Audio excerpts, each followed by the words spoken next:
Hello everyone, welcome to Sanmarga classes. ಚತುರ್ಭುಜಗಳು ಅಧ್ಯಾಯದ 28ನೇ ಪ್ರಶ್ನೆಯನ್ನ ಗಮನಿಸಿ. ವಜ್ರಾಕೃತಿಯ ಕರ್ಣಗಳ ಅಳತೆಗಳು 18 ಸೆಂಟಿಮೀಟರ್ ಮತ್ತು 24 ಸೆಂಟಿಮೀಟರ್ ಆದರೆ ವಜ್ರಾಕೃತಿಯ ಪ್ರತಿ ಬಾಹುವಿನ ಅಳತೆ ಆಯ್ಕೆ 15 ಸೆಂಟಿಮೀಟರ್, ಆಯ್ಕೆ ಬಿ 16 ಸೆಂಟಿಮೀಟರ್, ಆಯ್ಕೆ ಡಿ 17 ಸೆಂಟಿಮೀಟರ್, ಆಯ್ಕೆ ಡಿ 20 ಸೆಂಟಿಮೀಟರ್.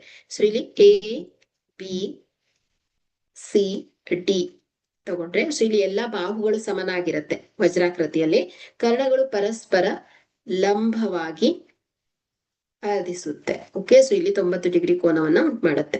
ಸೊ ಇಲ್ಲಿ ಕರ್ಣ ಎ ಸಿ ಕರ್ಣ ಇದೆ ಎಷ್ಟಿದೆ 18 ಸೆಂಟಿಮೀಟರ್ ಇದೆ. ಸೊ ಇದು ಅರ್ಧಸ್ತಾ ಇದೆ ಅಂದ್ರೆ ಸೊ ಇದು 9 ಸೆಂಟಿಮೀಟರ್ ಅಳತೆ ಇರುತ್ತೆ. ಸೊ ಇಲ್ಲಿ ಬಿ ಡಿ ಏನ್ ಹೇಳಿ ಕರ್ಣ, ಸೊ ಇದು 12 ಸೆಂಟಿಮೀಟರ್, ಇದು 12 ಸೆಂಟಿಮೀಟರ್ ಇರುತ್ತೆ.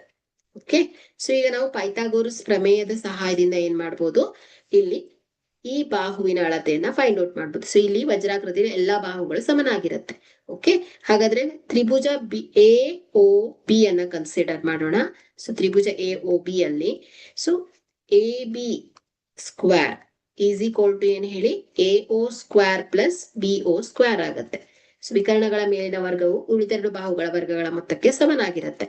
So A O 9 square plus 12 square. So ಇಲ್ಲಿ 9 ಸ್ಕ್ವೇರ್ ಏನಾಗುತ್ತೆ 81 plus 12 square 144. So A O square A O is equal to 81 plus 144 ಅಂದ್ರೆ 225 square root of 225. So A C is equal to ಏನಾಗುತ್ತೆ, sorry A B ಅಲ್ವಾ. So A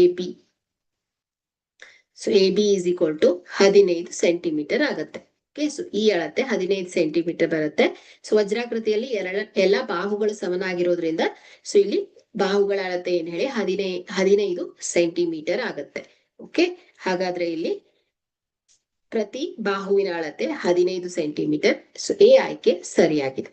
okay, thank you.